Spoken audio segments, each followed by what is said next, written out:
welcome to excuse me. Welcome to my channel, Positivity Positive. I just woke up, literally like an hour ago, so my voice is not warm up yet, and that's why it's all doing this weird crackly thing. Anyway, so I thought I would make a video today since it's May, which means it's Mental Health Awareness Month. If you didn't know, now you know. So I always wanted to do one of these videos because as a teenager, I always watched like my favorite YouTubers do this, and I was like, one day I want to make a video. One day I will make a video. And here I am, making a video. And my dog's being my dog. Why don't you go lay down? No. Go lay down. Lay down. He's not listening to me, so I'm just going to ignore him. So, the thing I want to do today is, since it's May, do a my story type of video where you guys get to know me and know all the stuff I've been through. I created a list of things so I keep track. Yes, this is my Inside Out journal. I love my Inside Out journal. But so I can keep a track and make sure I'm not forgetting anything or anything like that. So the first thing I'm going to talk about is before birth, before I came out of egg donors. Yeah, I'm just going to say that. Anyway, so I was kind of screwed from the get-go because I'm pretty sure I told you guys this before, in one of these videos. I was screwed from the get-go because egg donor was on all types of drugs and just wasn't taking care of herself while she was pregnant. And then she birthed me, and now I am the makeup of what she did. Does that make sense? I hope so. Anyway, my pen likes to do stuff. I'm a magic person. Anyway, so before birth, I was doomed from the start because she did not take care of herself and she was on drugs, and so was sperm donor. They like to get high together, if that's what it's called when you do drugs. Yeah. So when I was born, I was only with egg donor for a couple months. Just a couple of months before someone called CPS on her, which means Child Protective Services, and got all me and my siblings sent to foster care. Adios. Although that was probably the best thing that ever happened in my life, was being sent to foster care. Then eventually, and sperm donor was never in the picture. I never met him. Don't know who he is. I mean, I did the ancestry DNA thing to find him, and I never found him, and yeah. That's a father for you, right? Anyway, so that's egg donor and sperm donor. Yes, I call them that because I don't call them my mom or dad, because I have different people who are my mom and dad, and they just donated their sexual parts for me to make up me. But we got taken away by CPS, and 6 months later, I was with my grandma on my egg donor side. I mean, it gets a little rough from here. Life with grandma was not pleasant. Not until I moved out in 2018. So from 2000 to 2018, life was HE double hockey sticks, okay? Yeah, like, we were abused, we were physically abused, emotionally abused, mentally abused, just wasn't taken care taken care of. Now I did have my siblings with me. That made it a little bit funner, or more fun, but it just, like, she would lock us outside from 9 a.m. I think, no, yes, it may have been 8 a.m. 8 a.m. all the way to 9 p.m. No matter what the weather was, it could be raining. This is California, so it most likely never snowed. I don't remember it snowing, except for when I was in Lake Tahoe. But Lake Tahoe is 3 hours away from where I live. But it could be super, super hot. It could be super, super cold. It doesn't matter, because she would be inside in the warmth, watching TV, watching us, making sure that we obeyed her rules. Yeah. Now that I'm talking about it, kind of seems like not really fun. But anyway, besides that,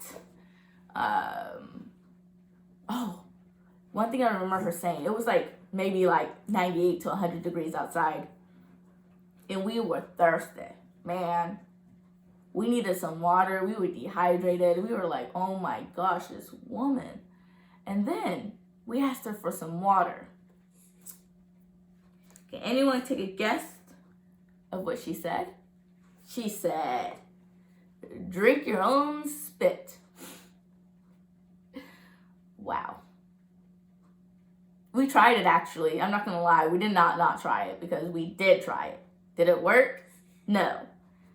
So, if someone tells you spit will hydrate you, they're lying, okay? It will not hydrate you. Unless, you drink probably gallons of it, like if you guys just spit in a bucket. But I feel like that would take days to fill up a gallon of spit. Ew, what? Ew, I don't want to think about it anymore. Anyway, so life with grandma was not great. It was all abuse. Yeah. But the funny thing about it is she died last year on Valentine's Day. Yeah. 2020, Valentine's Day, she died. But I still love her very, very much. The thing I tell myself is she did the best with what she had. It may not have been the best for me, but honestly, where I'm at now, I'm just thankful that I wasn't in foster care, because I wouldn't have ended up where I am now, and I wouldn't have met the people that I have met because of my grandma. So I still love her very much, and I miss her. I have a picture of her if you guys want to see her.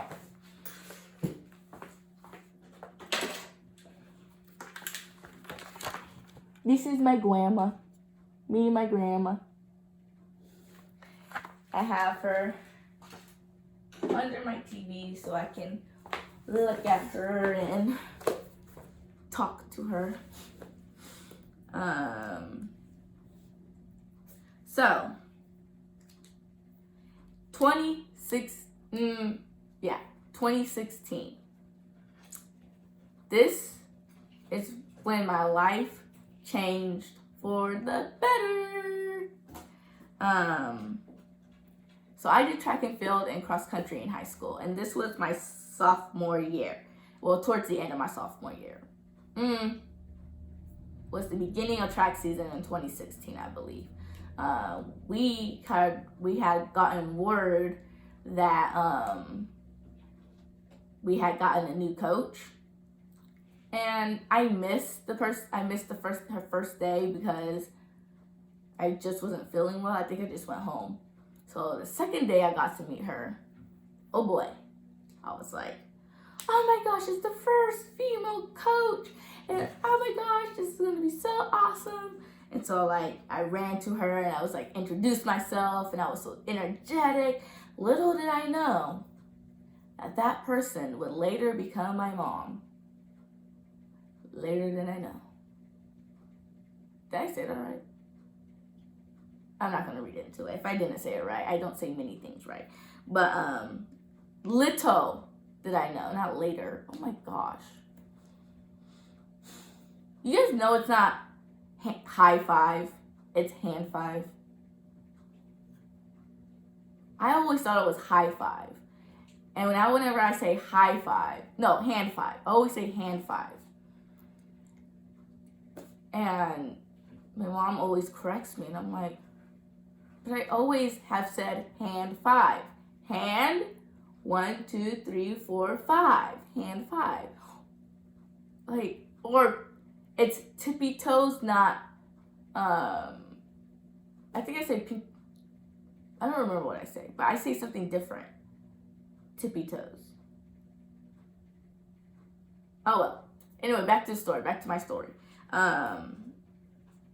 Yeah, so in 2016, that was a particularly rough year for me because basically I just did not want to be alive.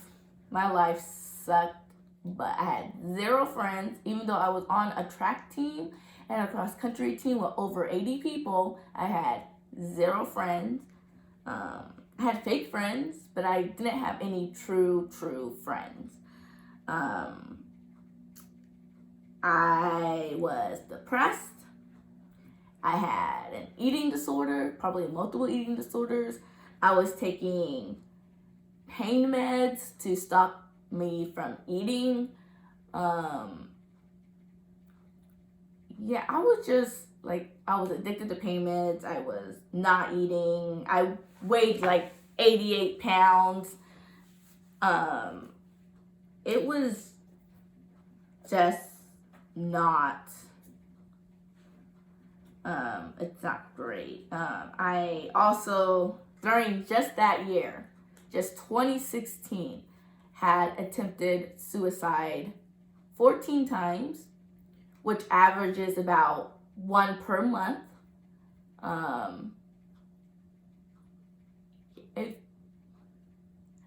I wasn't just life was not great for me in 2016. But Mom found out about all the stuff about my depression, about not eating, about taking pain meds. And this is why she got involved, was because she, so me and my other coach, we talked a lot. And she was just nervous that it would go too far. So she asked him if he would be comfortable of her stepping in and taking over. And I'm gonna guess he probably said yeah, because I mean, look at it now. But she I keep saying don't I? But she stepped up and like she knew that my home life wasn't the greatest life, that it was toxic, and that I didn't want to be there and I shouldn't be there. So we would make up excuses like, can I go watch the ball game with Coach Bentley and blah, blah, blah, blah, blah, blah, blah, blah, and that stuff. And my grandma would be like, yeah, go ahead, I don't care, just be home, blah, blah, blah, blah, blah.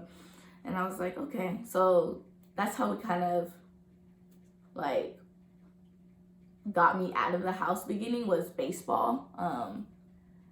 Go St. Louis Cardinals, woo woo. But yeah. So then once she found out about all this stuff, she hooked me up with therapy with my old therapist. She was my very first therapist. I had never been to a therapist before, but I loved her. She ended up having to step down because her cancer came back, and so I had to go find a new therapist. But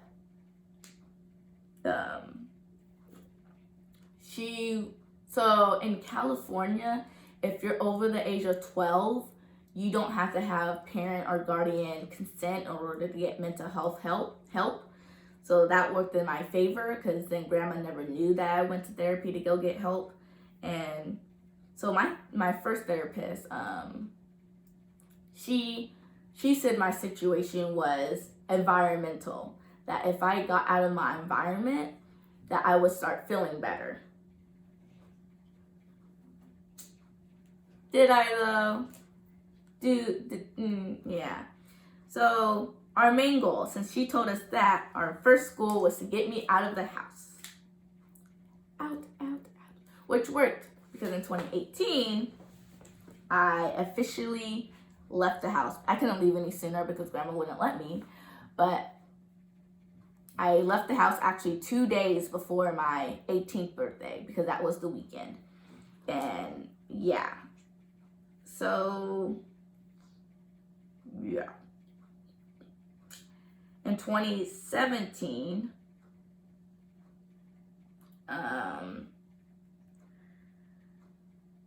so I have a little brother, and before I was like officially a part of the family or whatever, I would hang out with them, play with them, you know, be that person for him. And in 2017, we were sitting in the living room floor, and Mom and Dad were in the kitchen. No, Dad was asleep, I'm pretty sure. Mom was in the kitchen. And he goes, "Can you be my sister?" And I was like, "What? Did he just really ask me that?" And then Mom turned around and was like, "Oh, it's official. You're part of the family now." And that's how the whole process started of me becoming the part of the family. In 2018, we talked about adoption. We didn't want to do adoption soon because it would have affected my college, because I was in college. But we found out that it was way cheaper to adopt an adult in California than in Missouri. So right before we moved to Missouri, they adopted me.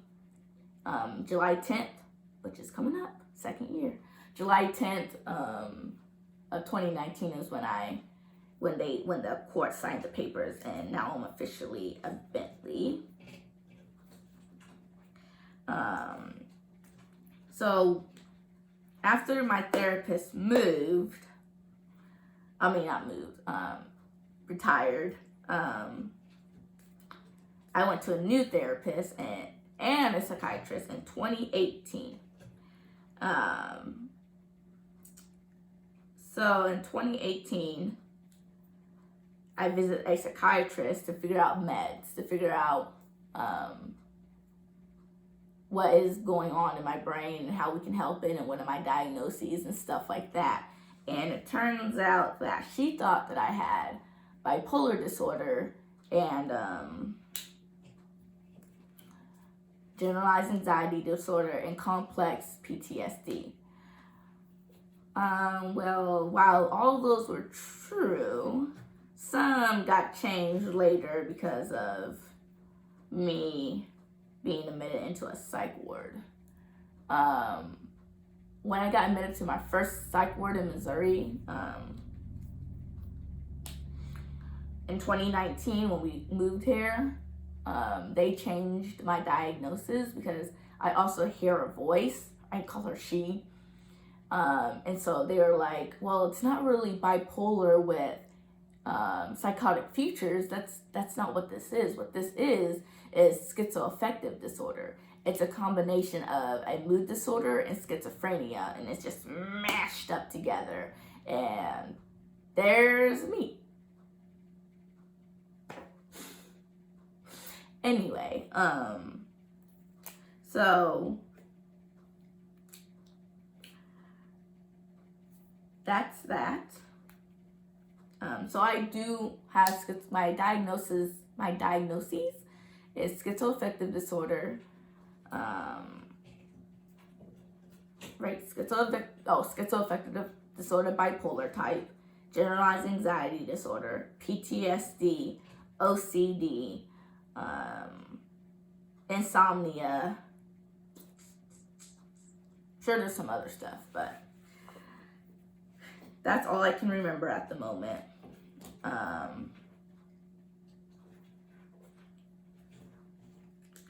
So I don't do well with changes either. So just a week after we moved to Missouri in 2019, my mom had to call the police because I was threatening to hurt myself.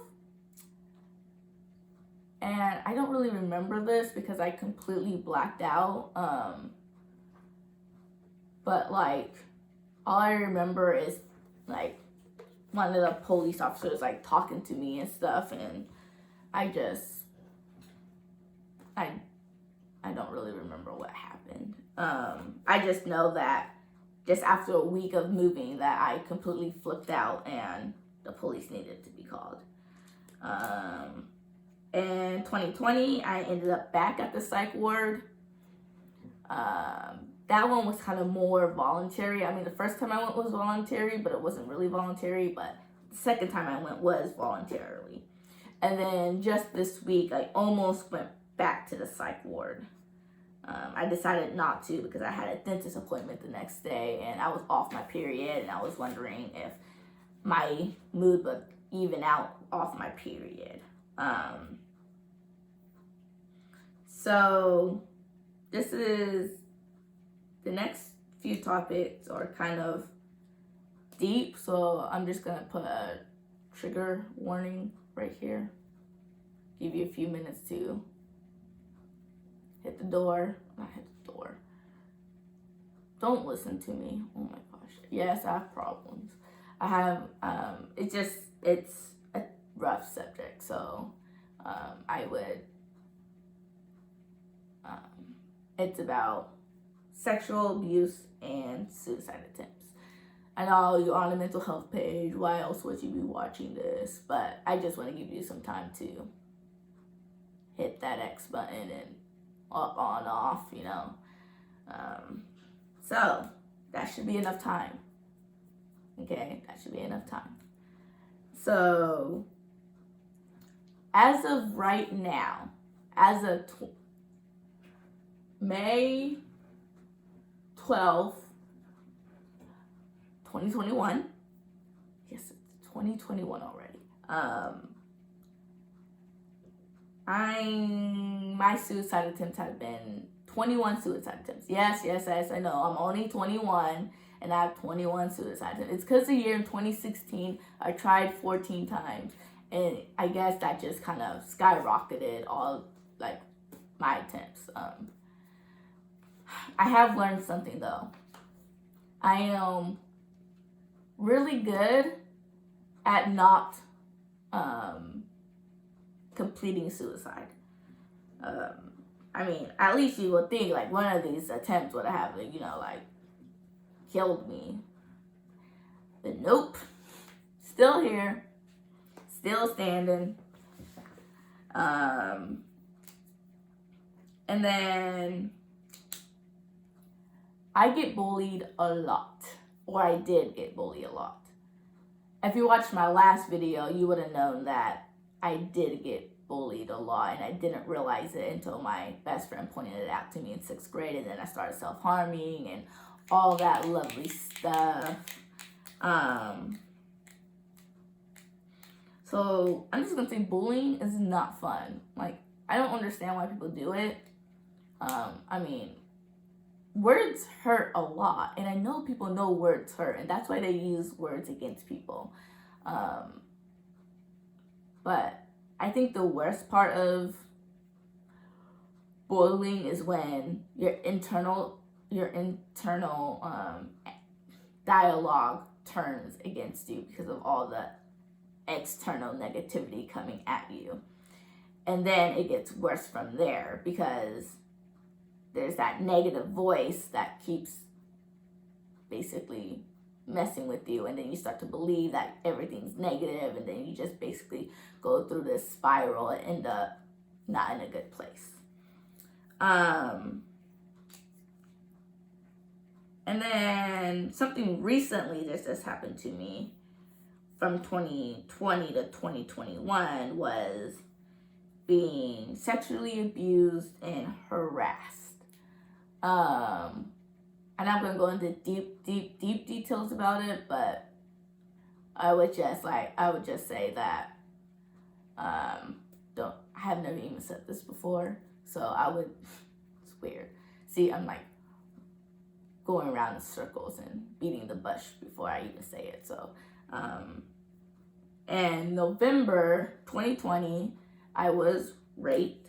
And then from 2019 to 2021, I was sexually harassed, but I didn't know I was being sexually harassed until I got raped. And then I realized that what was happening between this person that I trusted wasn't normal, I guess. I didn't realize it until the very last moment. But now I have distanced myself between all these people, and I'm trying to work through it. So, and then now I'm living my present life, and this is me. This video is getting really, really long, so I'm just gonna say that's my story, that's my life. Oh, I did want to show y'all something. Okay, so in 2017, in 2017, I started tracking. I stopped really mood terrible. I tracked how my moods were going, and this is how I figured out that every time before my period, I would have a whole bunch of mood swings. But this is this cheat code I made. I don't know if y'all can see this, but it the blues are bad days, the greens are bad days, the pinks are good days. But I have a lot of blue up in there. And that was only from September of 2017 to November of 2018. So about over a year. Just a little over a year. Then I have this one. This one is from, so if you want to yours don't have to be as big as mine, but if you want to keep track of your moods, this is a good way to keep track of your moods, because then you tell your doctors what's going on with you. And then this is 2018, December of 2018 to July of 2019. So right before we moved, I didn't finish this, but just got all the blues and browns. Those aren't good colors, but that's why I figured out that I was also bipolar. But there you have it. Thanks for tuning in. This video is pretty long. That's my story for you. If you want to tag me in your story or make a story yourself, I would love to listen to it. Remember, May is Mental Health Awareness Month, but mental health awareness should go year-round. Doesn't matter if it's a month, a week, a day, or an hour. It should be year-round. Taking care of yourself is very, very important. Self-care matters. It does. It really just does. If you don't self-care, then things can go spiral. But anyway, thanks for tuning in. Stay strong, stay fierce. Peace out.